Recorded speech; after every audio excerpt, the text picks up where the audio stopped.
Suspect in 8 deadly Will County shootings dies in Texas police confrontation. The suspect in a series of deadly shootings in Will County, Illinois has died in a confrontation with Texas police. The suspect, whose name has not been released, was wanted in connection with 8 deaths in the small town of Lockport.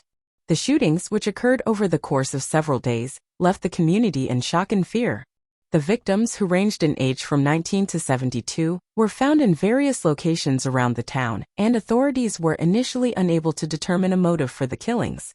The manhunt for the suspect came to a dramatic end in Texas, where police located the suspect and attempted to apprehend him. According to reports, the suspect opened fire on the officers, prompting them to return fire. The suspect was pronounced dead at the scene. The news of the suspect's death brings a sense of relief to the residents of Lockport, who have been living in fear since the shootings began. While the motive for the killings remains unclear, the community can now rest assured that the person responsible for the deaths is no longer a threat. The authorities in Will County have expressed their gratitude to the Texas police for their swift action in apprehending the suspect. They have also extended their condolences to the families of the victims and have promised to continue their investigation to bring closure to the community. The tragic events in Lockport serve as a reminder of the importance of swift and coordinated action by law enforcement in the face of such senseless violence. The community will now begin the healing process and hopefully find some sense of closure now that the suspect has been brought to justice.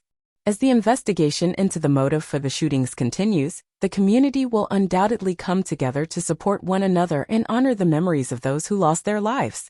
The impact of such a tragedy will be felt for years to come, but the community can take solace in the fact that the person responsible for the deaths is no longer a threat. While the suspect may have died in a confrontation with police, the healing process for the community is just beginning. The residents of Lockport will need time to process the events that have unfolded and to come to terms with the loss of their loved ones. But with the support of one another and the dedication of law enforcement, they will undoubtedly find a way to move forward and rebuild their community. Police were able to identify the suspect and vehicle but were not able to locate them. As a result, Jungles said his deputies set up surveillance near the West Acres Road home at about midnight, but saw no sign of Nance. After about 12 hours of surveillance, the deputies approached the home listed as Nance's last known address, saw blood outside and made entry. Inside, he said, they found 2 people who had been fatally shot and contacted the Joliet Police Department. Police said the second house, in which 5 people were found dead, was inhabited by some of Nance's relatives, so they checked that house as well and made their gruesome discovery.